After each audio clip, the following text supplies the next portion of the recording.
Eu, na minha adolescência, infelizmente, passei um período como usuário de drogas. Você pagaria 10 mil bitcoins por 2 pizzas? 1 bilhão 120 milhões de dólares. O que motivou, né, a gente apresentar esse projeto da reserva foi justamente eu conseguir compreender O que é que o Brasil está esperando para adotar?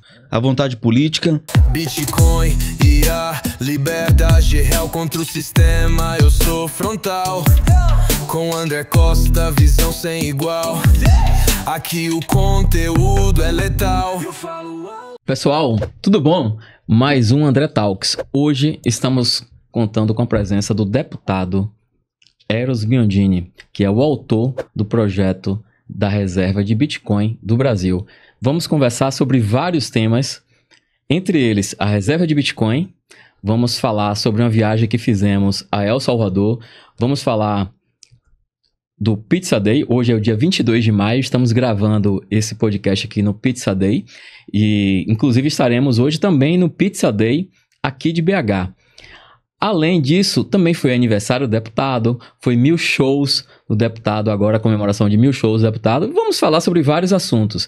Então, hoje o André Talks vai falar sobre Bitcoin e também vamos entrar aí na parte espiritual do deputado, que ele, além de ser um católico fervoroso, é um cantor muito conhecido em todo o meio católico, é um cara que tem várias músicas que inspiram e a gente vai também falar um pouquinho sobre isso. Vamos falar de vida pessoal, mas tema importante hoje é Bitcoin. Então seja bem-vindo, deputado Eros, um prazer estar com você, minha honra estar aqui com você. Muito obrigado por aceitar esse convite e estarmos aqui hoje num dia tão importante para a comunidade de Bitcoin, falando sobre Bitcoin. André, e eu que queria muito participar, viu, desse podcast do André Talks. Eu já tinha essa vontade, então assim, estou realizando um sonho, não é? Deus nos fez cruzar o caminho um do outro e esse encontro, em pouco tempo, gerou para mim mais frutos do que muitos encontros de décadas que eu já tive. Então, sim, para mim estar aqui com você hoje é uma alegria, também é motivo de gratidão, porque através também dessa nossa aproximação, né, eu cresci no conhecimento desse nosso tema tão importante do Bitcoin, cresci também na relação com outras pessoas também que são pessoas que têm muito a nos acrescentar nesta nossa caminhada aí para o futuro, né? A soberania econômica do Brasil, mas muito mais do que isso, né? Tudo que a gente pretende de benefício para o nosso povo em termos de liberdade em todos os sentidos, né? Um povo livre, né? Que possa expressar sua fé, possa expressar sua opinião e que possa também ter autocustódia daquilo que é seu. Pois, isso é importantíssimo. Agora, eu sei que o senhor está defendendo o Bitcoin e tal, mas eu sei que o senhor tem uma cantina italiana e que, além da comida muito boa que tem lá, também tem uma música muito boa. Mas eu quero saber uma coisa, será... Você que está aí me ouvindo, será que a cantina do deputado Eros aceita Bitcoin? Você já aceita Bitcoin nessa cantina? Aceitamos Bitcoin porque nós não podemos defender uma causa e não dar o próprio testemunho. Eu vou te exemplificar com uma outra realidade. Eu, na minha adolescência, infelizmente, passei um período como usuário de drogas. Deus entrou no meu caminho há 37 anos, me libertou de toda forma, graças a Deus. A partir daquela experiência, nada mais óbvio e de obrigação minha do que tentar ajudar outros, né, naquilo que eu também tive a oportunidade. Na mesma condição, né? Então hoje eu tenho assessores que são ex-dependentes de crack, né? Tenho companheiros de missão que já foram recuperados das drogas e que eu dei oportunidade de trabalho, então, e que são excelentes companheiros, assessores, trabalhadores. Então, a gente precisa dar o testemunho, precisa a gente realmente mostrar que aquilo que a gente acredita, a gente também proporciona. Então, como eu tenho essa cantina, a cantina Dom Biondini, que fica lá em Lagoa Santa, né? Aqui em Lagoa Santa, que é pertinho aqui de Belo Horizonte, é vizinho ali, né, do aeroporto de Confins, na orla da lagoa, de Lagoa Santa, a cantina Dom Biondini, que é uma cantina italiana, que nós idealizamos para celebrar aí o nosso sobrenome, honrar a memória do meu pai, ainda em vida. Ele faleceu ano passado, mas ele usufruiu da cantina ali, que tem o nome dele e também a foto dele de todo tamanho, comendo macarrão. E aí veio esse tempo nosso de Bitcoin, e então eu lancei, né, um dos primeiros estabelecimentos, talvez em Lagoa Santa, a primeira cantina a receber o pagamento da conta também em Bitcoin. E isso causou um alvoroço ali, viu? E o pessoal... Eu vi umas postagens, eu infelizmente não estava aqui no Brasil, estava lá nos Estados Unidos, né? E eu vi a postagem do lançamento aí da aceitação de Bitcoin lá na cantina. Achei muito interessante. Tinha alguns amigos que estavam lá, vi algumas postagens e realmente... E uma coisa engraçada, eu falei com o meu sócio, né? Vamos instalar. E ele ainda não estava por dentro. Se é novo para todos nós.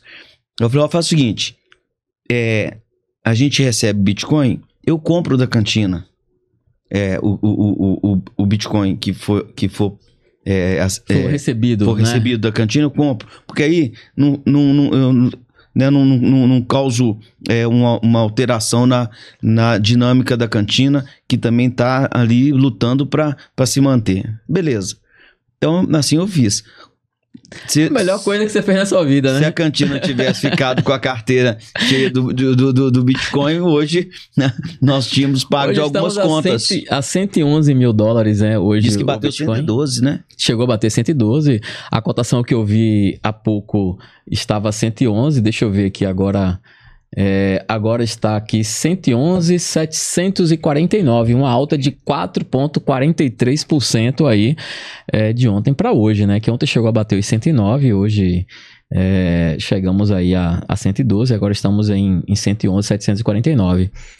O Bitcoin é realmente, quem começa a entender o Bitcoin, ele começa a visualizar realmente as finanças de outra forma. Se consegue ver o financeiro de outra forma. E aí, eu vi que o deputado lançou um projeto, começou também a viajar para entender o funcionamento desse projeto em outros países, como foi El Salvador, que nos conhecemos naquela viagem. Cidades aqui do Brasil, como Rolante, também o deputado esteve lá para conhecer o funcionamento, o dinamismo disso. Eu acho que você conversou com o prefeito, ou foi com o vice-prefeito, né? Conversou com várias autoridades ali de Rolante para entender como é que funciona isso. E eu gostaria de saber essa experiência, dessa vivência, né? Primeiramente, eu vou voltar um tempo um pouco, primeiro Rolante, depois a gente vai chegar em El Salvador, né? Porque a gente chega uma cidade que foi a primeira cidade aqui a ter assim, um número maior de estabelecimentos dentro do Brasil, que foi Rolante. Como é que o senhor viu essa aceitação e o entusiasmo dos comerciantes nas cidades? Quais os pontos positivos e negativos que você viu nessa sua empreitada, nessa sua ida até Rolante? É tão impressionante que tudo assim vai além do que a gente pode imaginar e supera a nossa expectativa. Assim, eu já imaginava que seria fantástico, como foi, de 40% do comércio ali transita o Bitcoin e recebe em Bitcoin. Tem ali toda uma realidade, né, o ecossistema funcionando do Bitcoin. E até o padre, que é meu amigo, desde que era seminarista, ele fala que escutava minhas músicas. Aliás, a maioria dos sacerdotes no Brasil, assim, tô ficando velho, porque eles falam, desde que eu sou seminarista, eu já te ouvia cantar. Aí o padre falou assim, eu tô pensando aqui como eu vou fazer para fazer também a doação para nossa paróquia, para manutenção da paróquia, que a gente recebe também a doação em espécie e tudo. Como já vou começar a instalar também em Bitcoin. Então, até o nosso sacerdote lá entendeu. Até o dízimo agora tá em Bitcoin, entendeu? Então, assim, ó, você se prepara que você vai ter que pagar o dízimo em Bitcoin também, viu? Mas vamos lá. É verdade, mas A história mais bonita que eu escutei em Rolante foi que quando aconteceu a tragédia do Rio Grande do Sul, ali passa um rio em Rolante. Sim. Rolante foi debaixo d'água. Então, até para chegar doação, recurso, alimento, suprimento, era muito difícil. E o que aconteceu? Eles negociaram tudo em Bitcoin. Então, o supermercado pôde receber as doações em Bitcoin e imediatamente transformar isso em alimento para socorrer os desabrigados, e a farmácia da mesma forma. Então, assim, teve um alcance social imediato, que acho que só na guerra da Ucrânia também a gente ouviu falar que quando teve um bombardeio que não chegava, não tinha mais como, inclusive, fazer transação bancária via internet ou intranet, enfim. Só através do Bitcoin eles conseguiram socorrer ali. Então, e outra coisa, deputado, na Ucrânia, imagine o seguinte: várias guerras, as pessoas às vezes querem tirar o seu dinheiro e sair com o seu dinheiro do país, e é impossibilitado de fazer isso. Às vezes o cara quer sair com ouro, é impossível sair com ouro, é impossível sair com dinheiro. E como é que eles fizeram na Ucrânia? Tem vários relatos aí. As pessoas saíram com Bitcoin, entendeu? Vai sair do país, vai fugir, saiu, todo mundo pegou a sua riqueza e saiu com Bitcoin. Então o Bitcoin, ele vem para quebrar todos esses paradigmas, né? Você vira seu banco, você não tem que dar satisfação a ninguém se você está movendo seu dinheiro para um lugar ou para outro, e você consegue transacionar com quem você quiser, na hora que você quiser, e que é um exemplo do que aconteceu lá em Rolante. Tinha impossibilidades por conta de uma enchente, por conta de tudo. As doações chegaram de forma muito tranquila na carteira, vai estar lá registrada na Mempool. Você não precisa estar online lá, a Mempool está aí, né? A blockchain está aí. Eu costumo dizer, a blockchain é uma estrada, para quem não entende. A blockchain é uma estrada, e o Bitcoin foi o primeiro carro a passar nessa estrada. Então, assim, você consegue estar com registro lá, é um grande livro caixa, e você não precisa estar online para receber esse Bitcoin. Você tem a chave que assina, mas tá lá, tá justamente na nuvem, então você consegue acessar isso de qualquer lugar. Esse é o grande trunfo do Bitcoin, no meu entender. É verdade. E assim, o que motivou, né, a gente a apresentar esse projeto da reserva foi justamente eu consegui compreender, né, ao ouvir aqueles que, assim como você, já eram conhecedores, consumidores, adeptos da comunidade Bitcoin, eu consegui enxergar, mesmo não tendo tanta experiência, afinidade, eu consegui enxergar esse potencial. Então foi a luz que Deus me deu ao receber a sugestão do meu amigo Carlos Jacobino, a quem eu mando um abraço e agradeço imensamente. Ele disse... temos que agradecer o Carlos Jacobino, porque ele foi ali um instrumento de Deus na vida do deputado e na vida de todos nós que amamos e gostamos e entendemos Bitcoin, hein? É verdade. O Carlos falou, Eros, é o seguinte, quero te fazer uma sugestão de um projeto de lei revolucionário e que não existe, pelo menos em Câmara de Deputados, outro igual no mundo. Tem no Senado americano com a senadora Cynthia Lummis, e nada mais. E aí, realmente, em termos de proposta, de proposição de lei para a reserva estratégica, nós fomos o primeiro, considerando Câmara de Deputados de um país. E tivemos, sim, uma referência do projeto da Cynthia Lummis, mas propusemos e o Brasil saiu na frente. Agora já temos talvez centenas de projetos semelhantes, inclusive inspirados no que eu apresentei. E eu fiquei até foi uma repercussão muito grande, né? Em vários países, né? Na Itália, França, Inglaterra, Espanha, Portugal. Deputado brasileiro propõe reserva de Bitcoin e tudo. E também nos estados dos Estados Unidos. Então, assim... Texas. Hoje tivemos até o Texas aprovando, não sei se o governador assinou, mas já foi aprovado, estava para o governador assinar. Para ele sancionar. Né? Já sancionar. Né? Então, nós tivemos essa intuição a partir da sugestão do Carlos Jacobino, essa intuição eu acatei, apresentei, o projeto ele já está na primeira comissão, já temos um alinhamento com o relator, que é o deputado do Ceará, Luiz Gastão. Ele também tem essa compreensão hoje e já está prestes a formatar o relatório dentro do aprimoramento do texto que a gente fez e já levar para a votação na comissão. E nós estamos tentando, inclusive, que o presidente da Câmara, deputado Hugo Mota, ele compreenda a urgência de nós tramitarmos esse projeto, já que hoje outros países que vieram atrás da gente já até nos ultrapassaram na celeridade do projeto. Então, mas nós temos que correr atrás. Vamos falar disso já já. Antes, eu quero te perguntar o seguinte: se você pudesse voltar no tempo, você pagaria 10 mil bitcoins por 2 pizzas? Que coisa, hein? Quem imaginaria uma realidade dessa? Isso aí é para realmente abrilhantar a história da humanidade, né? Vou pedir aqui ao Juliano, que tá ali nos bastidores, faz a conta aí agora de 10 mil bitcoins. Quanto é que vale 10 mil bitcoins agora, nesse momento, pra gente poder ter uma ideia aqui de número, porque eu até fiz essa conta e esqueci. Pra comprar 2 pizzas. Pra comprar 2 pizzas. Na época valia em torno de 40 e poucos dólares. Uma pizza nos Estados Unidos a gente compra por 10, 12 dólares hoje na Domino's. Você acha até por 20, depende do sabor, né? Mas hoje tá valendo aqui 1 bilhão 120 milhões de dólares, né? Então foi o que o Laszlo, um programador que vivia lá na Flórida, pagou.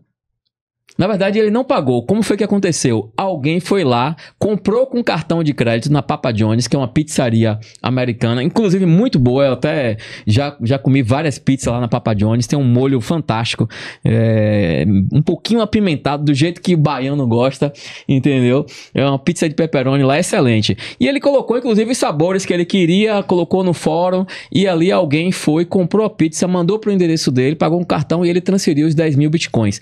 Hoje, esses 10 mil bitcoins equivale a 1 bilhão 120 milhões de dólares.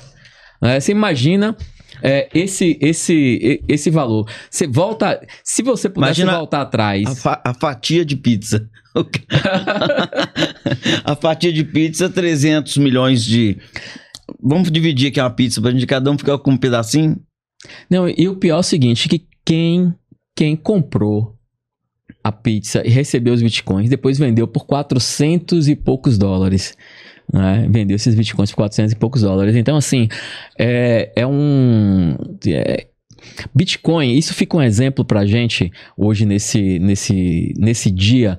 Nós temos que Bitcoin é feito para você comprar e você guardar. Não é feito para você sair torrando de tudo quanto é jeito, né? Você tem maneiras de pegar o Bitcoin, colocar ali colocar no DeFi, colocar ele emprestado, receber juros e você também emprestar dinheiro e pagar juros. Você pode receber ali, pode pegar emprestado, por exemplo, o USDT, que é o dólar sintético, ou o DPix, que é o real sintético, pegar emprestado. Quando você pega emprestado, você vai pagar ali uns juros de 4% a 5% ao ano. E aí, com a valorização do Bitcoin, que passa de 20%, 25% ao ano, você pegar a valorização histórica do Bitcoin, você consegue pagar os juros ali, esperar o Bitcoin valorizar e quitar seu empréstimo. Então, assim, você não precisa pegar o Bitcoin e vender se você tiver alguma necessidade. Tem uma necessidade aqui urgente, que apareceu uma oportunidade, que eu vou precisar do dinheiro. Você não vende o Bitcoin. Você pega ali um valor emprestado e faz. Você pode fazer uma alavancagem, como a gente chama. Então, você não precisa pegar o Bitcoin e simplesmente vender. Você consegue fazer dinheiro ali automaticamente. Então, foi muito bom o Laszlo ter feito esse primeiro comércio, entre aspas, com a pizza, porque marca um dia importante. Foi o dia que o Bitcoin começou a ser aceito ali, as primeiras transações com Bitcoin começou a virar uma moeda comercial. Isso é excelente pra gente, que eu acredito que é o futuro. O dólar, o governo americano tá atolado em dívidas, estourou esses dias aí que eles vão emitir não sei quantos milhões ou trilhões em títulos, né? Então vão começar a imprimir dinheiro novamente. O Brasil imprime dinheiro o tempo inteiro e desvaloriza. E o Bitcoin não. O Bitcoin, ele é um ativo escasso que ele só tende a valorizar. Se a gente pegar os últimos anos do Bitcoin, seja em momentos... É volátil, isso não tem como tirar, mas é um ativo escasso e de alto valor. Então, foi a primeira transação. Então, isso foi importantíssimo. E no seu entender, quando a gente pensa assim, em um ativo escasso, foi por isso que você conseguiu pensar e propor, através das indicações ali do Jacobino, sobre o projeto de reserva estratégica do Brasil? Sim, porque apesar do Brasil hoje, vamos dizer que é a 8ª economia do mundo, mas apesar disso, o Brasil é um país que é sofrido no sentido de um povo que não foi tão bem cuidado historicamente pelo governo. E um povo que anseia por realmente libertação, né? Liberdade. E a gente conversava aqui um pouco antes. Imagina se esse projeto já tivesse sido sancionado e há um ano atrás nós tivéssemos, o Brasil tivesse já essa reserva, comparado com os demais ativos do Tesouro. Imagina como no dia de hoje nós estaríamos. Então, esse percentual que nós estamos propondo de reserva para o Brasil, isso garante uma grande reviravolta no posicionamento do Brasil em termos de sua soberania econômica, em termos até da garantia da dívida que ele possa pagar. Então, o Brasil hoje, se nós já tivéssemos uma reserva de Bitcoin, ou em Bitcoin, com essa valorização, hoje o Brasil já tinha um poder de negociação, ou já tinha saltado de patamar. Pelas contas que eu fiz, praticamente teria dobrado, né? A gente teria dobrado essa reserva de 5%, ela seria hoje equivalente a 10%, né? Pelas contas que eu fiz. Mas o que é mais importante? Ser o pioneiro e correr risco, ou esperar a adoção em massa? É aquilo, né? Quando você é ousado, você sai na frente, você corre o risco, você, vamos dizer, paga um preço, ao mesmo tempo você colhe marca frutos a história. Ou senta na janela, né? É isso aí. Quem quer beber, quem quer ver uma vista legal, chega primeiro e sentou na janela. É isso. Então, né? eu também tenho essa visão. Nada de, vamos dizer assim, de propagar vamos dizer, ações irresponsáveis de ninguém, muito pelo contrário. Até quando a gente fala para as pessoas que estão na ponta ali, vamos dizer que você recebe um salário mínimo, né? Então, uma partezinha que você sabe que você pode ali poupar, você vai colocar no Bitcoin e não vai mexer. Então, eu tenho alguns seguidores, deputado, que são pedreiros. Tem um seguidor que ele mexe com roça, que ele faz, que ele capina e tal, e ele faz serviço extras. E ele já me falou, pô, André, eu faço serviços extras aqui, para esses serviços extras eu pego e eu compro Bitcoin. Eu sei que eu tenho que me manter aqui tanto, e eu me mantenho minha família, e esses serviços extras que eu faço, eu compro Bitcoin. Então, você imagina assim, se um cara que está na roça, se outro que é pedreiro consegue fazer isso, eu acho que não é desculpa, entendeu? Não é desculpa para qualquer pessoa. É isso aí. As pessoas só precisam entender, conhecer, né? É isso. O que nós precisamos, e a população cada vez mais está ávida por isso, é de ter um conhecimento maior sobre o que significa, o que se trata desse Bitcoin. E é justamente você e outros formadores de opinião que podem nos esclarecer cada vez mais, abrindo a nossa mente e nos permitir, né, como cidadão, adentrar ainda mais nesse ecossistema e assim termos, né, um ativo que é descentralizado, um ativo que é deflacionário, um ativo que é inviolável, né? Então, ter isso, pô, é realmente a garantia da sua liberdade no futuro. E a garantia de um futuro, né? O projeto do deputado, ele aloca 5% das reservas internacionais em Bitcoin, das reservas do Brasil em Bitcoin. O projeto foi em novembro do ano passado, não é isso? Então, uma compra hipotética de Bitcoin em novembro, se o projeto fosse aprovado, sancionado, se a gente tivesse ali uma legislação, um legislativo que fosse mais rápido em olhar projetos importantes, que eu acho que existe a morosidade no Congresso brasileiro de olhar projetos importantes, porque você tem lá N projetos de 500 e quantos deputados hoje? 513. 513 deputados, né? São 503 deputados e cada deputado está lançando ali um projeto por mês, ou por semana, ou por quinzena, enfim, não sei o número de projetos que existem lá, mas e teria que ter ali uma comissão para olhar o que é de fato estratégico e o que é de fato urgente. Esse projeto aí é da mais alta urgência. Eu acho que falta, de repente, entendimento de quem analisa isso para colocar como urgência. Olha, se o Brasil tivesse feito isso, ele teria comprado 202.177 bitcoins a 86.570 dólares. Mais ou menos a cotação média ali no final de novembro, tá? Que já começou a ter uma alta por conta da eleição americana, por conta de todas as expectativas que se estavam na regulação americana. Hoje, nós teríamos 22,24 bilhões com lucro de 4,74 bilhões. O dólar, se a gente pegar o índice do dólar, ele só está descendo. Se a gente pegar o ouro, o crescimento é muito pouco. O Bitcoin ultrapassou, justamente por conta de todos os cenários que a gente tem visto. A gente tem visto as regulações das stablecoins. A gente tem visto aí nos Estados Unidos toda a regulação do Estado, a reserva dos Estados Unidos em Bitcoin, a reserva dos Estados Unidos, né, em Bitcoin. Hoje mesmo a gente já falou do Texas. Então, o senhor acha que o Brasil perdeu a maior oportunidade de sua história econômica a não adotar o Bitcoin como reserva ainda? Então, assim, é claro que, mesmo sendo um projeto importante, um prazo razoável, ele precisa, inevitavelmente, percorrer. Mas desde o início, nós alertávamos para aquilo que a gente chama vulgarmente do cavalo paraguaio, que é uma comparação que as pessoas usam, né? Hoje, pelo contrário, o Paraguai hoje explodiu, né?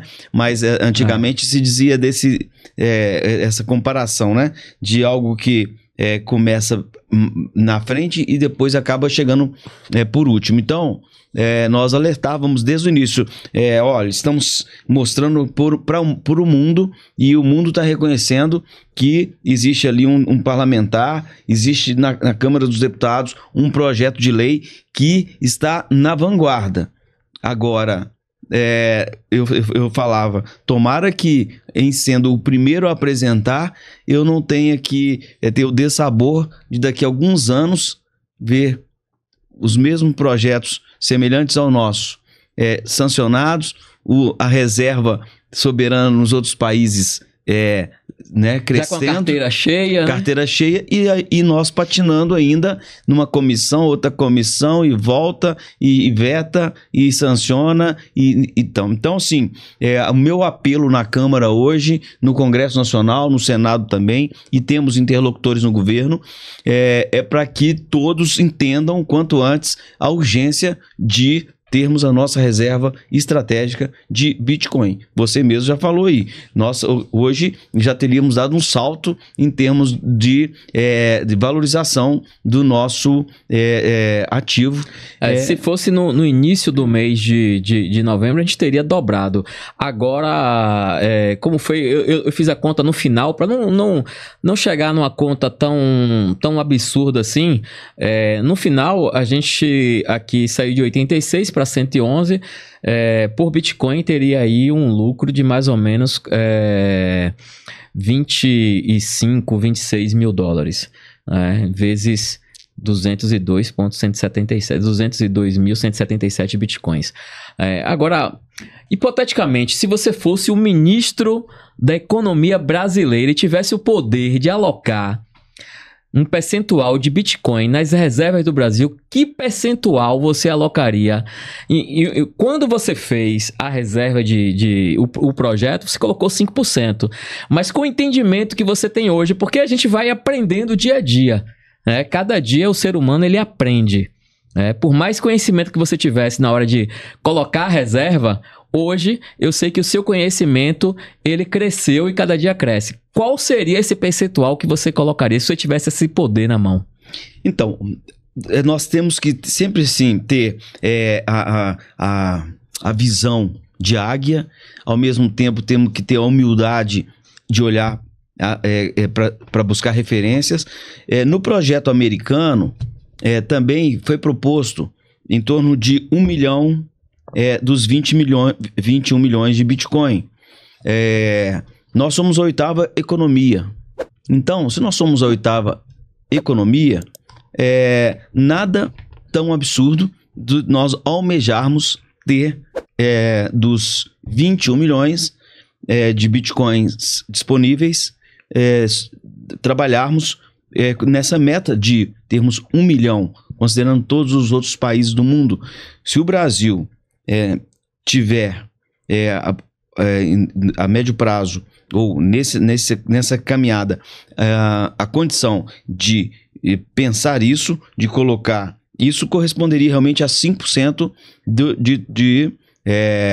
do Bitcoin. Por quê? 10% seria 2 milhões. 2 milhões e 100 Bitcoin. Seria 1 milhão e 50, 5% mais ou menos. Então, assim, eu penso que um raciocínio razoável, ao mesmo tempo, vamos dizer, seguro para defender na nossa tese, para pessoas de diferentes perfis, mais conservadores, mais ousados. Eu acho que esta é uma meta, factível, é uma meta realista, é uma meta que também ela impacta de fato a economia. Ela impacta com certeza. Se daqui 3 anos nós tivéssemos 1 milhão de Bitcoin no Tesouro, nós estaríamos fazendo essa comparação da valorização e com certeza isso nós estaríamos marcando, como já estamos, a história do Brasil, reescrevendo a história do Brasil, do que se tornou o Brasil em termos de competitividade, em termos de poder de negociação e inclusive de, vamos dizer, reconhecimento mundial daquilo que está sendo como protagonista. Então, essa é a nossa atuação, para que, de fato, tiremos do papel e coloquemos na prática funcionando esse projeto, né? Eu imagino, André, que se o Brasil, eu penso assim, de uma forma mais realista, no início do ano que vem, se nós tivermos, né, esse projeto, porque nós já estamos entrando em junho, né? E se nós conseguíssemos no início do ano de 2026 a votação, depois de toda a tramitação, né? Mas o mundo ideal para mim, o sonho de consumo para mim, é que até o final do segundo semestre, num debate amplo entre executivo, Banco Central, legislativo e todos os demais atores que possam raciocinar sobre reserva do Tesouro Nacional, nós tivéssemos esta ação conjunta. O presidente da Câmara chamava para a urgência, votava, o do Senado da mesma forma, e nós teríamos no final do ano o projeto sancionado, e aí realmente entraríamos na história para a humanidade, né? Então... Eu vejo importante, eu vejo até que nós tivemos um passo excelente, eu acho que foi ontem, o vice-presidente lá, o Geraldo Alckmin, participou ali de uma ação para isentar impostos de equipamentos de mineração de Bitcoin. Eu sei que o secretário lá do Alckmin chegou no evento e defendeu o Bitcoin, foi muito importante isso. Pedro Guerra. O Pedro Guerra, é um grande conhecedor e é o chefe de gabinete. É o chefe de gabinete do Geraldo Alckmin. Eu vejo importante. Agora, uma pergunta aqui que para mim não quer calar. Algumas pessoas pediram para eu fazer essa pergunta para você e eu vou fazer. Eu acho que eu tenho essa liberdade de fazer, entendeu? É uma pergunta meio polêmica, mas eu vou fazer. O senhor confia que o Lula segure as chaves de Bitcoin do Brasil? Cara, o Lula não tem minha confiança para nada, infelizmente. Então... Como é que ficaria as guardas ou a guarda das chaves de Bitcoin no Brasil? Como é que... O senhor já pensou nesse modelo de guarda? Sim, porque também a gente fica, ao mesmo tempo, avaliando como que está sendo proposto nos outros países. Então, a guarda ela é compartilhada de tal forma de que alguém não possa meter a mão como a gente vê metendo a mão aí no INSS, os mensalinhos, os mensalões e tudo mais. Dos nossos idosos, pensionistas, aposentados, né? No caso do Bitcoin, esta chave precisa ser muito bem cuidada, compartilhada, para que a assinatura... A tal da Multisig, gente, Multisig, você pode ter uma carteira que ela vai ter ali várias assinaturas e para mover ela precisa de N assinaturas. Pode ter 3, 5, 10, quantas assinaturas você quiser configurar. Então, para quem tem essa preocupação, no projeto já pode se estabelecer quem é que vai assinar e como é que vai ficar guardado isso, não é isso, deputado? É isso mesmo, para que não arrisquemos que o desmando de um governo possa julgar tudo a perder. Quem roubou uma vez, acho que rouba outra, né? É difícil. É difícil.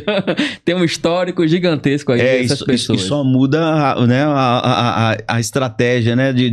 Então, assim, nós temos que ter esse cuidado, mas isso já é previsto no projeto, nos demais projetos também dos outros países e também estados americanos, de ter essa guarda, essa segurança, né? Da guarda, e vamos dizer assim, compartilhada, para que não caiamos num risco de um revertério aí no meio do caminho. Problema, né? Problema aí de perda de chave, sumiu a carteira. Não fui eu. Não fui eu, não tô sabendo de nada. Não tô sabendo nada. Então, eu acho que a segurança no projeto ela é um ponto muito importante. Mas, sim, vamos virar a página disso, vamos falar de El Salvador. El Salvador, assim, para mim foi uma experiência excelente, um lugar que eu não esperava. Eu fui com expectativa muito baixa para El Salvador. Viajei ali, não estava com expectativa alta, queria estar lá, queria conhecer algumas pessoas, queria ver alguns possíveis negócios, estava tratando de um problema que aconteceu comigo, fui lá para conversar com o pessoal da Tether e fui sem muitas expectativas, mas El Salvador me surpreendeu de uma maneira assim gigante. E tiveram vários pontos que me marcaram na viagem, mas eu quero saber aqui o que foi que mais te marcou na viagem a El Salvador.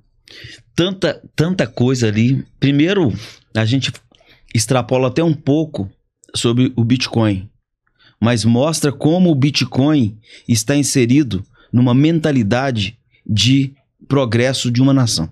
Mudança, né? De mudança de nação. Então, mas o que tem a ver o Bitcoin com segurança pública? Não, tem a ver que uma mente como a do Bukele, que pensa numa nação próspera, soberana, segura, o Bitcoin está incluído, então quer dizer que o Bitcoin é de se considerar para qualquer outra nação. Então, isso aí é isso nós percebemos lá. Um país que se transformou, um país limpo, seguro, um país acessível, livre. Por incrível que pareça, as pessoas misturam as coisas sobre uma pessoa que é firme no combate à corrupção, à criminalidade, como nós andamos ali na rua, andamos na boleia do carro. Do carro, exatamente. Eu fui à missa na paróquia lá e cantamos na missa lá da paróquia, se não me engano, São Miguel Arcanjo. Depois de lá eu saí, fui comer, justamente, coincidentemente, eu fui comer uma pizza e paguei, obviamente, em Bitcoin. Desde a hora da entrada no país, tem uma taxazinha que você paga de turismo, de visto ali que eles cobram. Desde aquele momento, você pode pagar em Bitcoin a qualquer coisa, táxi. E a praia, que nós somos? A praia. Bitcoin Beach. Pô, muito bom. Tem um videozinho até sobre isso aí. Tem um vlog, o deputado também tem um vídeo lá no Instagram dele mostrando. Cara... Eu também fiquei muito bem impressionado. Em El Salvador foi um marco para mim e até a gente chama de confirmação no meu propósito de lutar muito pelo projeto, porque ali nós já vemos acontecer na prática, né? Acontecer na prática. Eu acho que precisa ter uma vontade política, né? Exatamente. E El Salvador mostrou isso, teve a vontade política para poder se acontecer uma ação, e aí essa ação tem transformado o país. Eu acompanho o Bukele lá no Instagram, ele mostrando aí a reserva de Bitcoin de El Salvador, como cresceu a riqueza do país, né? Então, assim, fora isso, as pessoas, cara, do táxi, a moça a camareira que limpava lá o hotel, eu perguntando pra ela, a pessoa servindo a gente, o garçom, todas as pessoas que eu consegui falar em lojas e tudo, que eu fui, que eu rodei bastante lá também, as pessoas chegam a brilhar os olhos dizendo, não, isso aqui agora é outro país, a gente tem segurança, antes aqui era ruim, era assim, assim, assado, você não conseguia sair. Eu pergunto às pessoas, eu posso sair aqui com o celular na rua, vai ter alguma coisa? Não, você pode ir tranquilo, aqui não tem mais criminalidade. Cara, e a gente saía tranquilo e via um local realmente diferente. Tem, assim... As pessoas satisfeitas, emprego, eu não consigo andar mais em Salvador, Bahia. A Bahia, a gente não consegue mais andar em determinados lugares, em determinados horários. A gente não consegue. Em Salvador não se consegue nem andar com a camisa do Mickey.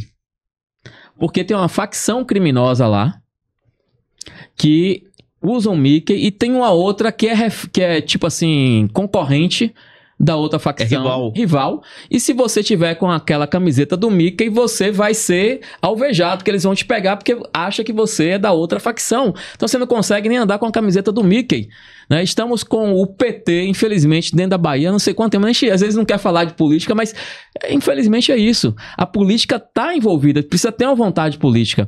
E em El Salvador nós vimos um cenário totalmente diferente, né? Totalmente diferente. E você falou muito bem. A população está feliz. Os turistas também estão felizes. Sim. E as empresas se instalando lá, né, a gente ouve que aqueles que investirem em El Salvador, a certeza de um êxito, de um lucro é total. A quantidade de empreendimentos que estão sendo feitos lá, ou seja, a mão de obra toda absorvida. Então, as pessoas têm seu emprego, têm o seu salário valorizado e têm ali qualidade de vida, tem um ambiente seguro para criar sua família, né? E ainda olha para o futuro com modernidade, com tecnologia. Poxa, né? Quem não deseja isso para o seu país? Então, eu estou, vamos dizer assim, como representante do nosso povo, né?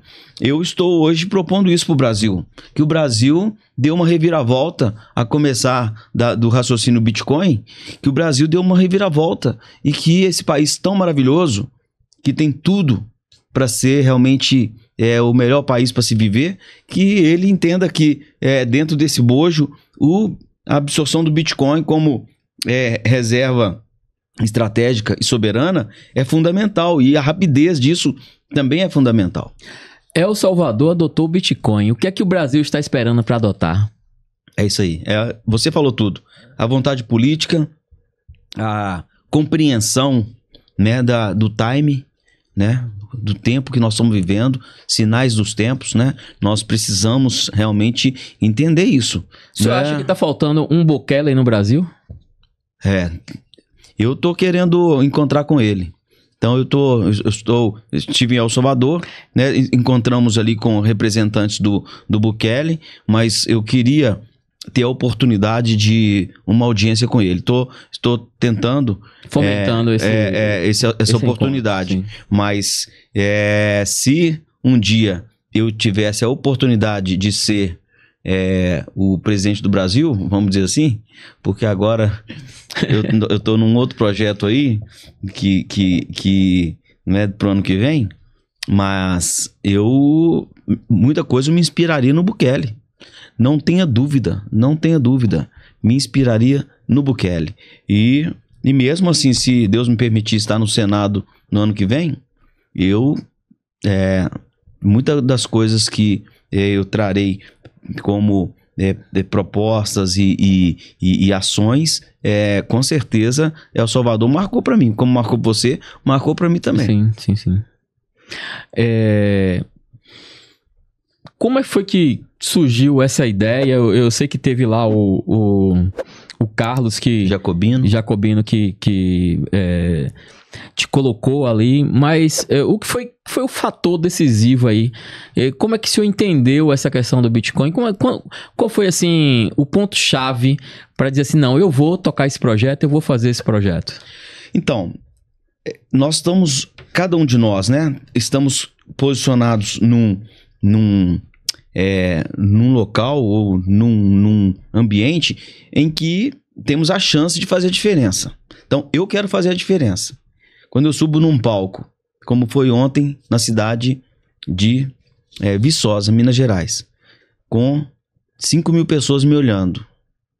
Eu tinha ali histórico de uma família que tinha um rapaz que levava lá que estava nas drogas, outro que estava com depressão. Eu queria fazer a diferença ali. Eu estava com aquele povo na minha mão, com uma mensagem que pode transformar a vida das pessoas. Eu não podia perder a oportunidade. Graças a Deus não perdi pelo que eu recebi de feedback. Hoje estou na Câmara, vendo o Brasil, infelizmente, andar para trás.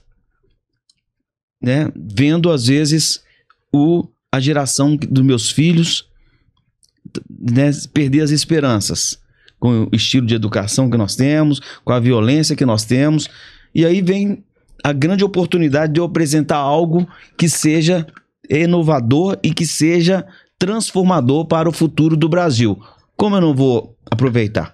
É claro que tem que ter a intuição, tem que ter esse amor e tem que ter essa visão. E quando o Carlos Jacobino, que é uma pessoa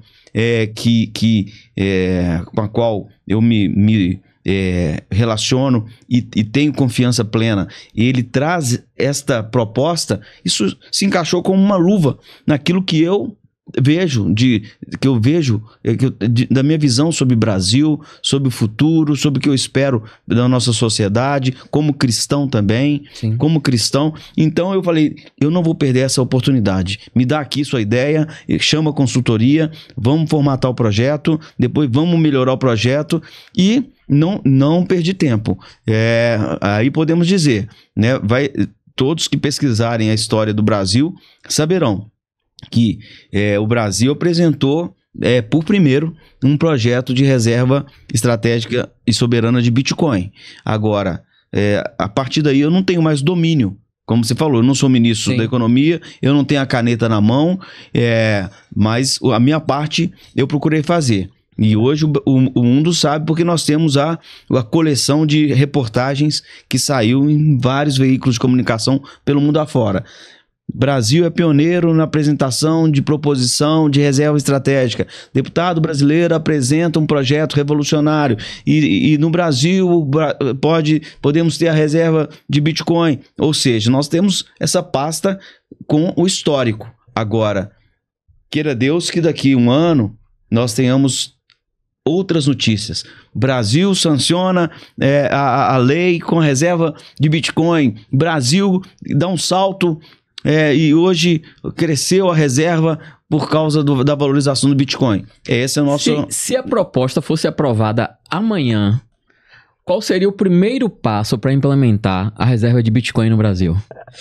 Então, nós propomos, assim como também em outros países, que além da possibilidade de se trocar ou se trocar um ativo, né? Porque o Brasil tem dólar, que é o principal ativo, tem ouro, euro, outras moedas, como ativos que vão formando o tesouro, a reserva do Brasil.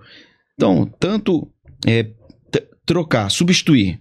Então, eu vendo uma parte e transformo em Bitcoin, quanto que aí que está a grande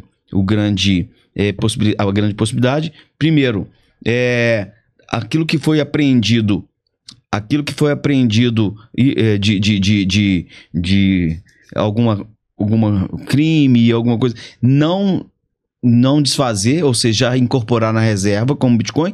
Também o país começar a aceitar o pagamento de tributos e tudo mais, multas, taxas, isso já vai automaticamente para a reserva. Inclusive, também temos estaduais, que aí já é um desdobramento do caixa estadual e municipal. Né? Então, essa diversidade de possibilidade de você, o quanto antes, transformar parte do ativo em reserva de Bitcoin. Olha, quem me segue sabe que eu sou um grande crítico das impressoras de dinheiro, né? Tanto a americana quanto a brasileira. E a gente tem uma economia brasileira lastreada em moedas que são impressas. Títulos de tesouros do governo americano, do governo japonês, do governo europeu, do governo brasileiro, enfim.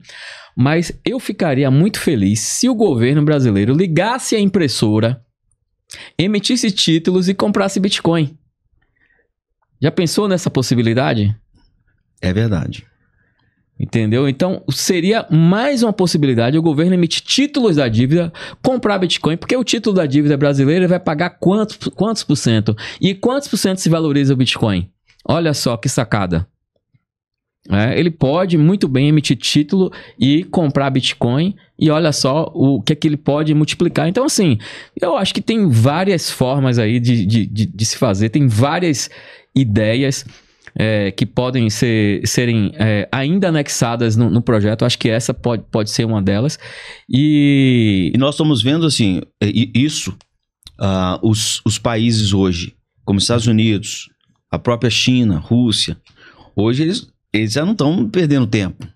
Não. E esse raciocínio seu até Butão já tá fazendo isso, né? É uma realidade dos títulos e desta conversão em Bitcoin. Então, assim, nós temos, sim, na nossa mão, uma grande oportunidade. Não é? Nós não podemos, como dizia o apóstolo Paulo, não deixe a graça passar em vão.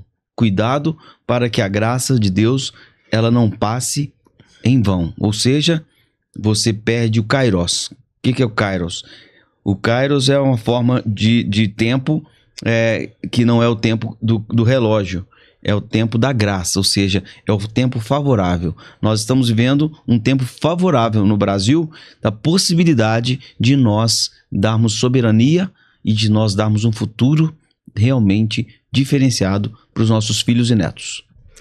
Tem uma perguntazinha que eu anotei aqui também, que tem algumas pessoas que ainda acham que o Bitcoin pode ser uma bolha, uma pirâmide, pode ser, enfim, considerar até um jogo de azar. O que é que o senhor diria para essas pessoas que ainda consideram pirâmide como uma bolha ou como uma pirâmide, ou uma bolha ou pirâmide? O que é que o senhor diria para essas pessoas? Eu até acho que essa, vamos dizer assim, essa imagem, esse temor, quase que ele já caiu por terra, né? Agora, se você comparar com a realidade bancária, aí você percebe que o que é pirâmide, o que é bolha, é tudo menos o Bitcoin. Sim. O Bitcoin, ele não tem como ser, vamos dizer assim, considerado ou comparado a uma pirâmide ou uma bolha. Não, pelo contrário, né? Nós hoje no banco, o banco pega o seu dinheiro emprestado, vamos dizer assim, automaticamente, te paga uma mixaria, empresta por uma fortuna para o outro, especula em cima do seu salário ou do seu, do seu dinheiro. FGTS, do seu como a gente FGTS, tá vendo agora aí, né? Exatamente. E se todo mundo quiser agora ir ao banco e pegar o seu dinheiro, nem tem esse dinheiro lá. Então, na verdade, tudo menos o Bitcoin, que pode ser considerado como essa pirâmide. O Bitcoin, ele pode ser usado como garantia para empréstimo. Eu até já falei disso aqui no início, no DeFi, com 5% ao ano. Se você pega juros de cartão de crédito, o juro de cartão de crédito é 120% ao ano. Então, se você pode, por exemplo, se você tem uma reserva, você pode comprar lá seu Bitcoin e aí vai usar essa reserva para fazer algum investimento, comprar algum bem, você pode pegar um empréstimo e ir pagando esse empréstimo muito tranquilamente com o próprio lucro do Bitcoin. É muito simples fazer isso, não é? Com o DeFi você faz isso muito tranquilamente ou com corretoras. Dá para fazer isso em corretoras também, né? A Deribit é uma delas que foi até comprada pela Coinbase agora e tem... Além de corretoras, você tem protocolos descentralizados aí que dá para fazer. Mas antes da gente entrar no próximo assunto, eu tenho mais uma pergunta aqui sobre Rolante. O que mais te chamou a atenção ali na administração da cidade, com a conversa com os políticos, os comerciantes locais, sobre a aceitação de Bitcoin? Então, o que me impressionou e que faz a diferença é quando o poder público, primeiro, não atrapalha a iniciativa privada, o comércio, não persegue. Ao contrário, que a gente vê em Rolante, uma boa vontade de explorar no bom sentido essa grande oportunidade, inclusive divulgando a cidade para o Brasil e para o mundo. Olha... Então, uma visão de um gestor público que pode, vamos dizer, aproveitar. Então, Rolante, o que aconteceu com a cidade de Rolante? Hoje, já tem um projeto de lei estadual que foi aprovado, transformando a cidade como a cidade do Bitcoin no estado do Rio Grande do Sul. Então, assim, o turismo... A divulgação do nome da cidade. Mundialmente, né? Então, poxa, isso a gente vê como muito positivo. Eu estive lá em Rolante, estive com o vice-prefeito, ele caminhou conosco, nós almoçamos juntos, nós fomos no comércio, e ali a gente percebe como que é harmônico. O poder público não atrapalha, ao contrário, incentiva, e aí não tem como dar errado. Rolante pode escrever, é só daqui para cima. E outras cidades estão copiando já a iniciativa de cidade de Rolante, mas ela saiu na frente. E isso ela está colhendo os frutos. Ela está colhendo os frutos de ter apostado nisso e ter o governo municipal também, vamos dizer, com essa boa vontade, aproveitando inclusive esta grande iniciativa que foi a cultura Bitcoin, né? Por primeiro, como uma realidade do dia a dia da cidade de Rolante. Agora, mudando um pouquinho de assunto, o senhor completou agora 1000 shows. É isso? 1000 shows, cara. 1000 shows. Imagina...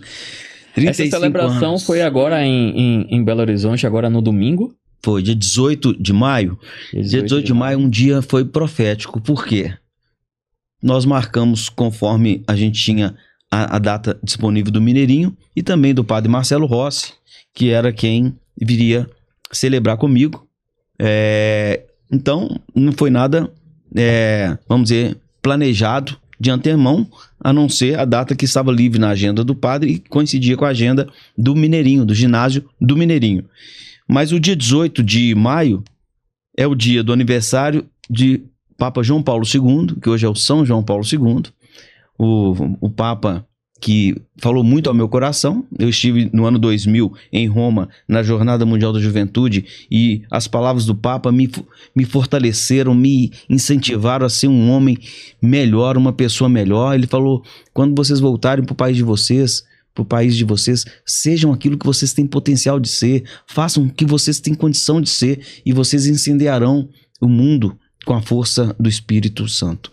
E dia 18 era aniversário do Papa João Paulo II. Dia 18, nesse mesmo dia do nosso Cristo é o Show, 35 anos que eu realizo esse evento, era o início do pontificado do Papa Leão XIV, não é? Naquele dia, o padre Maxwell, que era seminarista quando o Papa Leão esteve no Brasil, em Belo Horizonte, como prior dos agostinianos, era seminarista, agora sacerdote, estava lá comigo, concelebrando. Então, assim, um representante, né, legítimo do Papa estava ali comigo. Tudo isso para quê? Para que nós pudéssemos celebrar 35 anos de uma carreira musical missionária que eu completei. Como eu te disse, há 37 anos atrás eu tive uma mudança, uma transformação de vida muito grande, não escondo isso. Passei na minha adolescência por um período de muito risco e Deus entrou no meu caminho na hora crucial, me salvou da morte e ali, não só isso, mas me encantou de tal forma que eu nunca mais larguei essa missão. André, O que esse marco representa para você? mudou vamos dizer assim, o novo horizonte que Deus me abriu. Eu era um jovem que eu era improvável.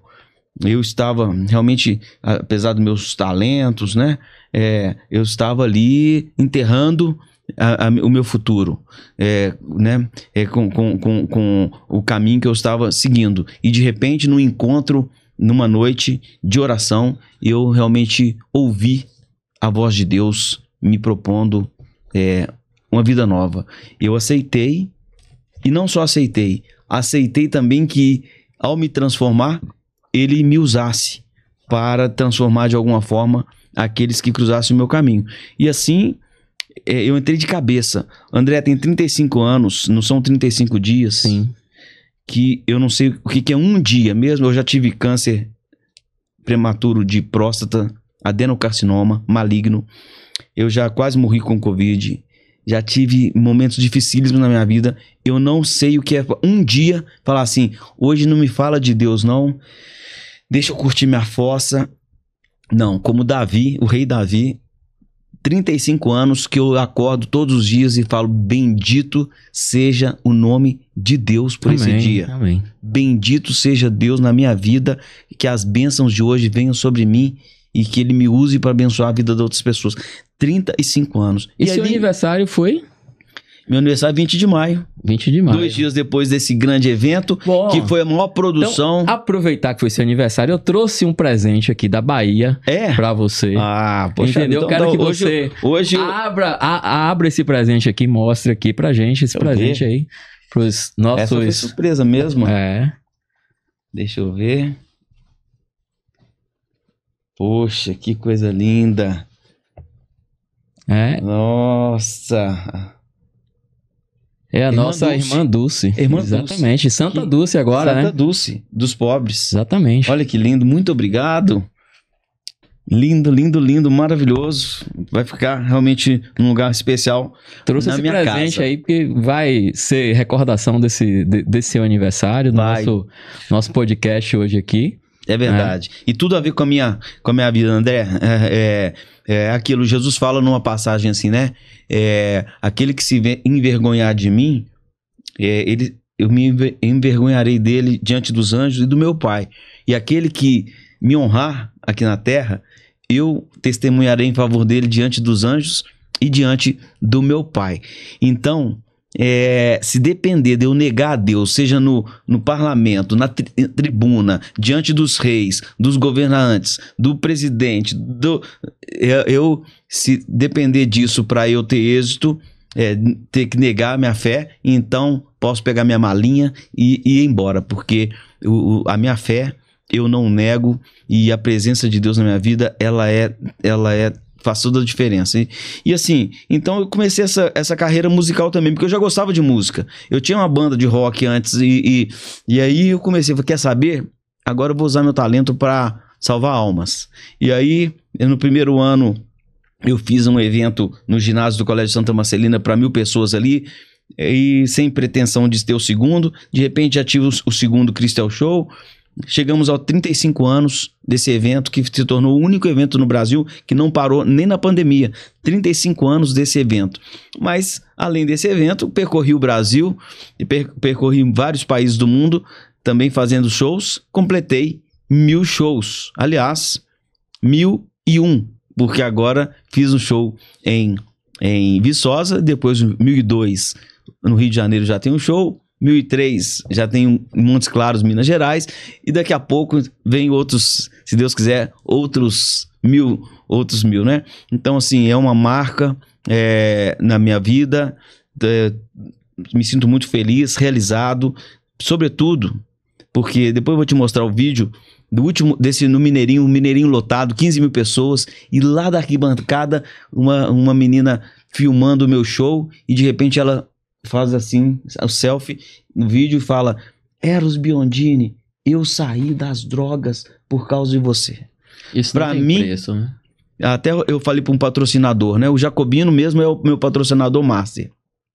Através de você também quero agradecer o Juliano, o pessoal da Sempre e Blink, que também nos patrocinou.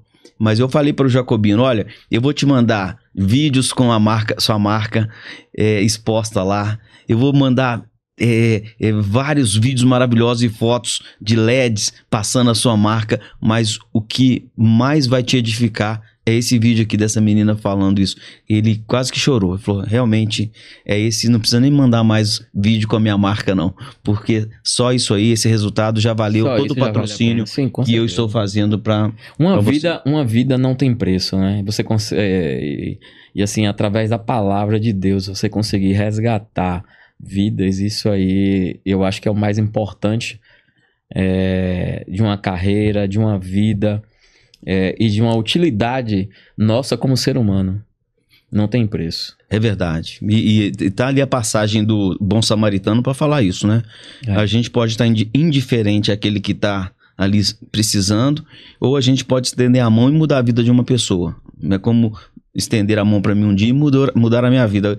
A gente tem que fazer isso na nossa passagem tão curta aqui pela Terra, né? Nós temos que aproveitar essa oportunidade de poder ajudar as pessoas, né? E não sermos assim egoístas e não estendemos as mãos quando temos essa possibilidade. Uma coisa que eu queria te perguntar, voltando ao nosso tema principal, que é o Bitcoin, é como parlamentares podem impulsionar a adoção do Bitcoin. Porque eu sei que não depende só do presidente da Câmara, os outros deputados precisam entender, precisam querer. Como é que o ouvinte pode também pressionar o seu deputado a isso? E como é que os parlamentares podem impulsionar o presidente a levar esse tema, e como os deputados também podem influenciar para que comércios ou pessoas comecem a entender sobre isso?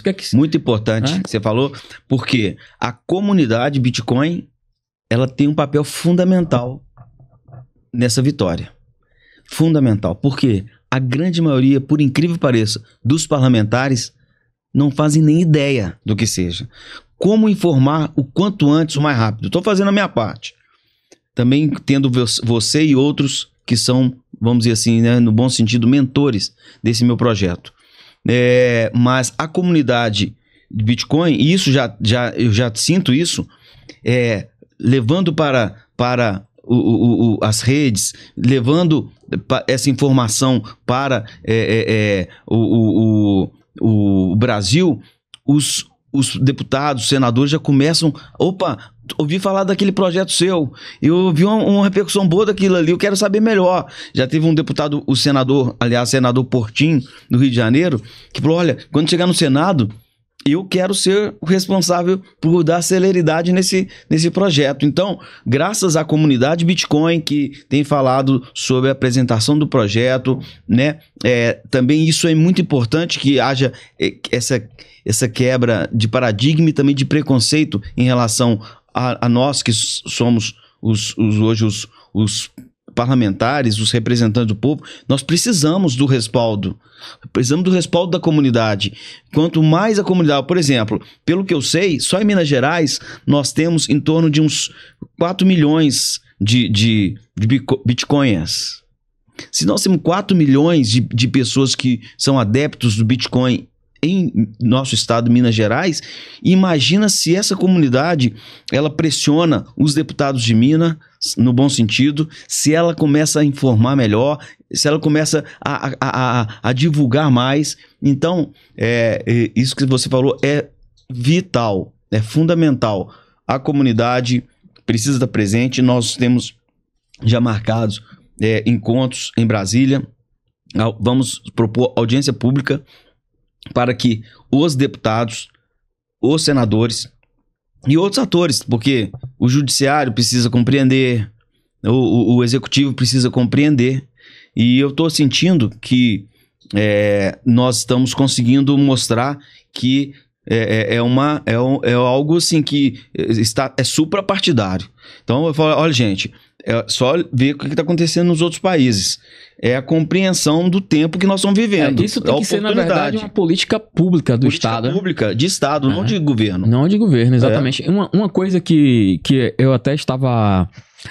Tem 2 dias eu estava olhando, né? Eu já até falo sobre isso, porque tem alguns vídeos de crianças nos Estados Unidos aprendendo sobre mercado financeiro. Assim, eu vivo a realidade americana porque eu moro nos Estados Unidos, moro na Flórida, meus filhos estudam lá. Então a gente verifica e vê como é que são as escolas. Seja da oportunidade de trabalho, porque tem feira de profissão. Meu filho mesmo meu filho tá na high school e a gente foi para uma feira lá de profissões, e dentro dessa feira de profissões estava o FBI, estava o Exército, a Marinha, a Aeronáutica, né? Tava o Marshal, que é tipo uma polícia de fronteira, tava também o pessoal do xerife, que é a polícia, vamos dizer assim, estadual ali, e tinha várias empresas, tinha o pessoal da NASA, pessoal de um centro aeroespacial, e várias empresas, desde o pessoal do Starbucks, que é uma cafeteria, a lojas lá, e assim, mais de 60 expositores, mostrando que tipo de carreira o adolescente que está ali, daqui a pouco, uns estão se formando esse ano, outros em 2 anos, outros em 1 ano, poderia ter já naquela empresa, o que é que ele poderia ter. E meu filho é da área de TI, acabou que puxou um pouco do pai e foi para a área de TI. E ele queria ver o que é que ele tinha de TI dentro dessas empresas que estavam lá. E está muito ali propenso aí para os Marines. O xerife queria levar ele, porque ele fala português, espanhol, inglês, então tem uma deficiência na Flórida de funcionários públicos que falam essas línguas, porque você tem muitos imigrantes brasileiros, hispanos, e ele consegue se comunicar com todos eles por conta da língua. Então, para o xerife ali seria importantíssimo ele estar lá dentro da polícia, mas ele não, eu quero ir para os Marines porque tem uma carreira aqui que eu quero e tal. E tá conversando com os Marines para o ano que vem já começar ali a preparação para ir para os Marines. Então, o pessoal, ele vai antes para as escolas para captar de forma, vamos dizer assim, saudável, positiva, os adolescentes, os jovens. E outra, lá na escola, eles têm aula de tecnologia, de línguas, eles têm aula de mercado financeiro. Então, era isso que eu observo até nas minhas redes sociais. Até coloquei um videozinho provocativo, o que é que as crianças estão aprendendo aqui nos Estados Unidos. E aí o pessoal aprendendo sobre mercado financeiro. O que é que as crianças estão aprendendo no Brasil? Não precisa nem dizer o que é que estavam aprendendo no Brasil. Semana passada, eu vi, ou foi essa semana, eu vi um vídeo... Não, foi no X, no X. Tem uma pessoa, esqueci o nome dela agora, mas que depois eu posso até deixar aí na descrição do vídeo, que ela publicou uns livros para criança sobre Bitcoin em El Salvador. E o governo de El Salvador pegou os livros dela e colocou nas escolas. Subsidiou, colocou nas escolas. E nas escolas de El Salvador, hoje, já se ensina sobre Bitcoin. E tem um livro lá em inglês, em espanhol, eu não sei se tem em português. Eu até comprei um dos livros dela para poder conhecer. Vai estar chegando aí para mim, para eu poder ver. E é um negócio que as escolas aqui não ensinam sobre educação financeira. As escolas aqui, quiçá, vai ensinar sobre Bitcoin. Então, eu acho que pode existir ainda um projeto complementar, deputado, aí, sobre educação básica na questão financeira e na educação de Bitcoin. Eu acho que é mais um tema que o senhor pode complementar aí sobre educação, porque precisa ter as políticas públicas. E coincidentemente, a minha filha, Chiara Biondini, que é deputada estadual, a mais jovem da história do Brasil, por sinal, ela tem esse projeto de educação financeira apresentado na Assembleia. E até foi a sugestão do Léo, que está até conosco aqui hoje, me acompanhando aqui, que nos assessora, de incrementar esse projeto de educação financeira com o Bitcoin. Então, assim, tudo a ver com o que você está falando, mostra como que nós somos realmente sintonizados assim, nesta visão, né, comum e ao mesmo tempo atual daquilo que a gente deseja para proporcionar aos nossos jovens, nossas crianças, realmente o formato, o modelo Brasil não está dando expectativa nenhuma para qualquer aluno que seja criança, adolescente ou jovem. Eu até achei aqui o nome dela, é a Lina Seiche, S-E-I-C-H-E, Lina Seiche. Ela tem um livro chamado, em espanhol, Que es el dinero? O que é o dinheiro? E é um livro com personagens ensinando o que é o dinheiro e o que é o Bitcoin, justamente para que a criança, ela já tem o volume 1 e o volume 2, ensinando o que é o dinheiro para uma criança, né? Então, se a gente consegue educar os nossos filhos desde cedo, o que vai acontecer é que quando eles se tornarem jovens e homens, eles já vão entender o que é o dinheiro, a condição muda. Isso tem que começar de cedo, não adianta. Você tem que ensinar de cedo. Meu filho de 11 anos, eu já ensino o que é Bitcoin, a mesada dele eu coloco lá em Bitcoin, a minha filha também, as pessoas lá em casa já desde cedo eu venho educando o que é o Bitcoin, tá aqui, ó, sua mesada em Bitcoin. Agora, você precisa transformar em real, você precisa usar em real, eu vou te ensinar como é que você transforma isso em real. Você pode manter, você pode vender uma parte, você pode pegar emprestado, e aí eu vou ensinando e educando a eles o que é que eles podem fazer, né? O que eles podem alavancar, qual o perigo de alavancar. Também você pode, se tiver uma diferença, uma variação muito alta, você pode perder. Então você tem que ensinar, a pessoa tem que aprender. E a gente aprende muito na dor, entendeu? Verdade. Então, assim, a pessoa precisa aprender para poder ter essa consciência do dinheiro, ter essa consciência do Bitcoin, né? Agora, assim, outra coisa que a gente sempre pergunta aí sobre a classe política em si, né?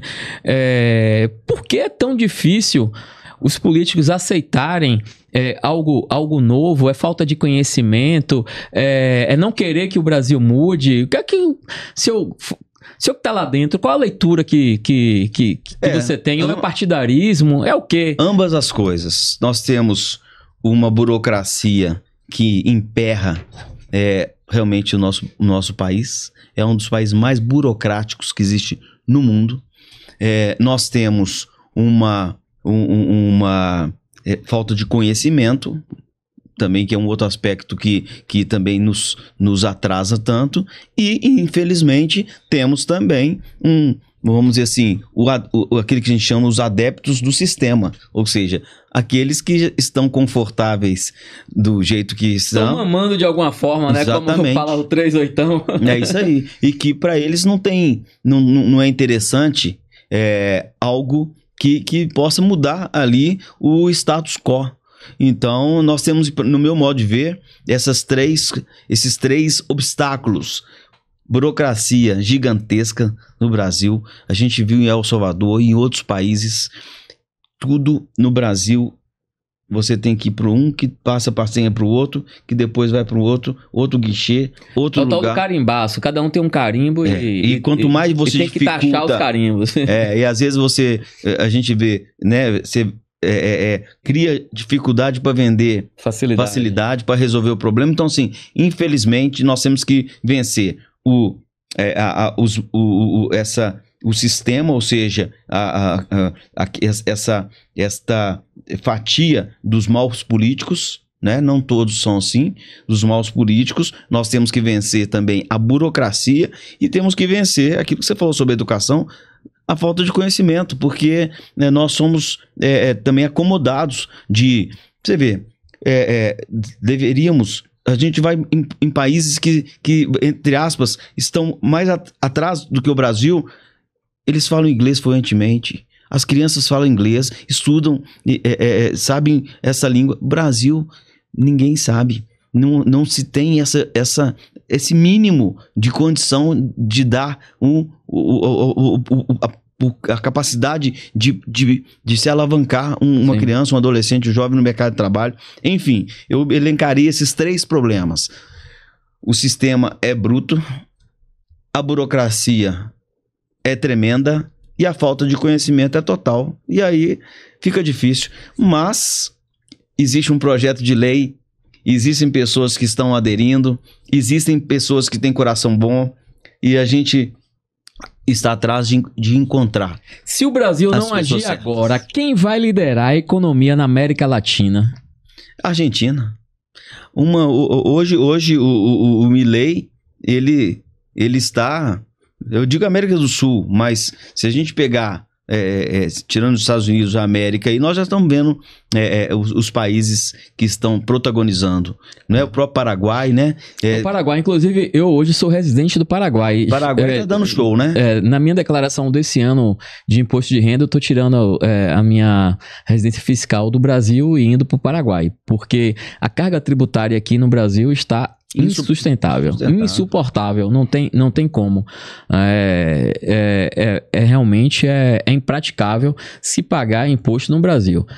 O Milei acabou de dizer que é melhor ele considera o sonegador de imposto um herói. Bolsonaro, há uns anos atrás, tem um vídeo dele falando que ele sonegava, entendeu? Então, assim, eu digo, cara, eu não quero estar errado com a legislação do país. Então, sonegação é crime para o país, é melhor me retirar do país. Então, se retira fiscalmente. Se eu tiver algum rendimento aqui, vai ser tributado ali no que tem que ser tributado e ponto. Mas eu não quero de forma proativa ou de forma voluntária pagar imposto. A gente paga imposto quando compra uma água, quando compra um pãozinho de queijo desse aqui, quando compra qualquer coisa, está pagando imposto. Isso aí é um imposto involuntário, não tem como você não pagar. Mas se você tiver mecanismos para você fazer uma elisão fiscal que é permitida, não é ilegal, aí ok. É isso aí, tem que procurar a sua melhora. Olha, em 10 anos, o Brasil vai ser um exemplo ou vai ser um caso de estudo de oportunidade perdida do Bitcoin? Olha, eu sou um cara que, apesar de todas as coisas trazerem uma sensação contrária, eu sou otimista, senão não apresentaria esse projeto. Então eu estou lutando para que daqui a 10 anos o Brasil seja considerado a grande potência, e um dos motivos seja ali o Eros Biondini propôs um dia esse projeto da reserva soberana, e com ele vieram outros complementos, vieram outras realidades, outras mentalidades, e a segurança, e a educação, e tudo se transformou. É o que eu sonho para o meu país daqui a 10 anos. Vou te perguntar, fazer aqui uma última pergunta. Você acredita que o Bitcoin pode proteger o Brasil de futuras crises econômicas? Claro que sim. Porque se os demais ativos são inflacionários, mesmo o próprio dólar, que a gente tem uma ilusão, porque hoje o dólar está bem acima do real e às vezes valoriza em relação ao real, mas está valorizando em relação ao real, mas os dois estão caindo. A realidade é essa. Se a gente olhar o gráfico M2 de impressão de dinheiro, tanto do dólar quanto, né, do real ali, cara, é muita... existe uma impressão... E agora eu acho que a bolha do dólar está chegando já ao final. Já durou muito tempo, eu acho que está chegando ao final. Não é? Estamos aí vendo... É lógico que tem muitos países como o Brasil e outros países. Acho que todos os países do mundo têm uma sua reserva ali em dólar. É muito difícil quebrar, mas estamos vendo ruir aí por conta da dívida americana. Essa soberania, ela está sendo questionada. E como você me perguntou, a partir do momento que você tem ali vários ativos, né, todas as moedas inflacionárias, ou seja, perdendo o seu poder de compra, e o ouro também valorizando aquém do que nós poderíamos imaginar se olharmos o Bitcoin. Várias outras reservas de ouro sendo descobertas no mundo. A China, tudo que ela importa, ela está querendo pegar ouro, está pegando ouro. Na China, você tem máquina que você coloca o seu ouro e ela te dá em dinheiro. Eles estão derretendo ouro e voltando em dinheiro. A China está acumulando ouro e pegando a reserva que ela tem de dólar e vendendo, entendeu? Então, sim, tem alguns acumuladores de ouro. Se foi descoberta uma reserva nova na China, se foi descoberta uma reserva nova em El Salvador, que o Bukele está lá mexendo os pauzinhos porque está numa área de preservação para poder conseguir explorar. Se foi descoberto ouro no mar, e já estão... Como a gente explora o pré-sal, daqui a pouco vai estar explorando o ouro no mar também. Brasil. Então, nós sabemos que tem aí a ser não é escasso. O ouro não é escasso. Então, assim, o Bitcoin, ele se mostra como a moeda, vamos dizer assim, se a gente for comparar com os demais ativos, que pode realmente no futuro garantir a soberania econômica do Brasil e realmente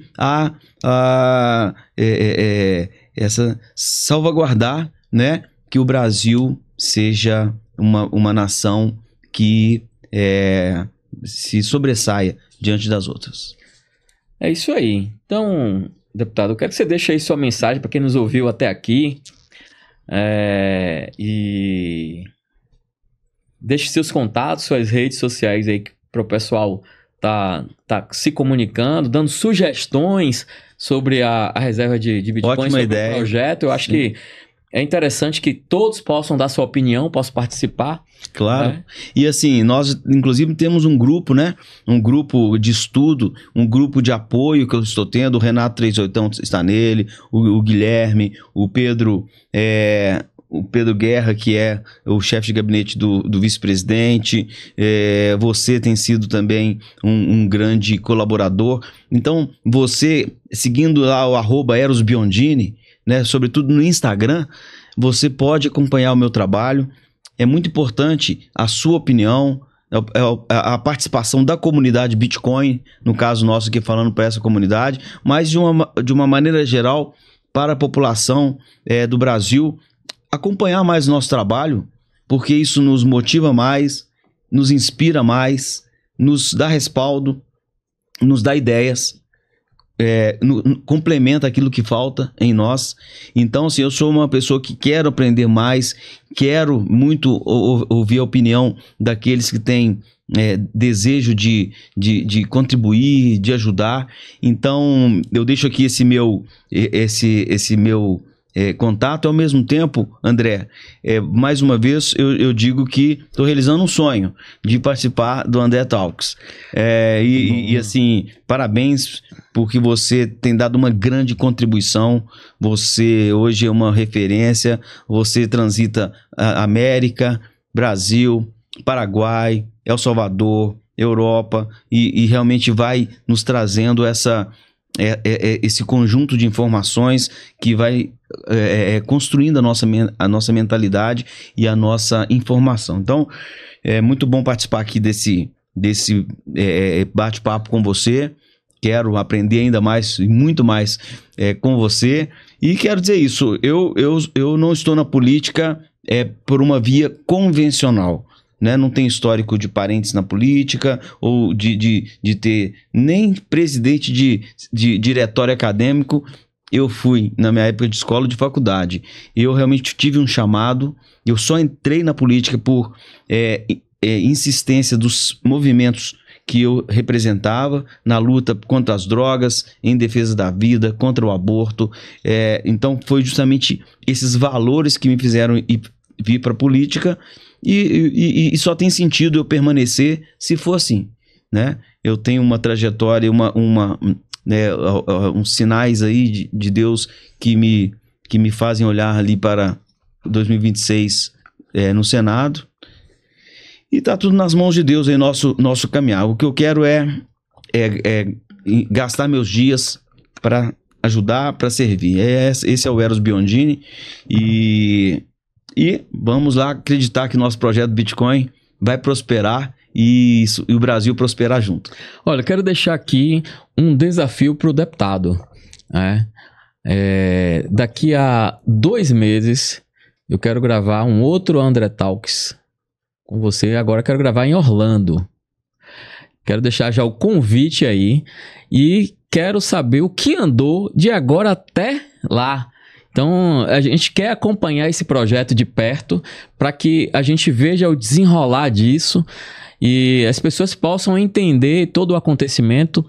Pelo que você falou, a expectativa é que em até 6 meses a gente tenha esse projeto aí desenrolado, se tudo ocorrer dentro do planejado. Então, vamos ver daqui a 2 meses para a gente fazer uma cobrança ao deputado aí sobre o projeto, sobre o andamento das coisas e o deputado também coloque as dificuldades que ele, por acaso, venha a ter, para que a gente possa também estar cobrando aos nossos deputados ali regionais, para que as pessoas possam estar interagindo e o projeto acontecendo.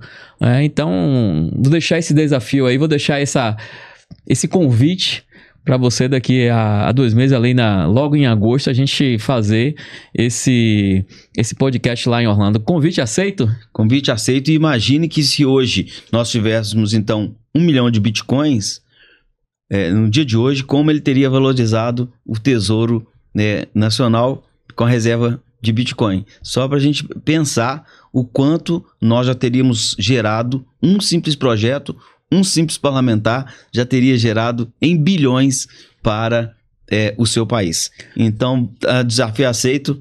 Quero ir para Orlando, te encontrar lá e nós vamos fazer, se Deus quiser, um outro bate-papo com pelo menos um passo além do uma que atualização de tudo que a gente falou aqui, o que está acontecendo e os próximos passos do projeto, porque isso realmente é de uma importância muito grande para o país. Eu vejo isso como algo disruptivo. A gente não precisa nem falar muito, porque eu acho que todo mundo que está aqui no canal já entende o que é Bitcoin e está ansioso por essa reserva. Tá? Você que ficou até agora, peço que compartilhe, curta esse conteúdo, comente, coloca aí suas perguntas, coloque suas impressões que a gente vai estar respondendo aí no chat do vídeo, tudo para vocês aí. Logo em seguida a sua pergunta, a gente está ali sempre interagindo com vocês. Podem mandar também no Instagram do deputado, pode mandar no meu Instagram que a gente vai estar respondendo aí na medida do possível todas as perguntas para vocês. Obrigado pela sua audiência e até o próximo André Talks.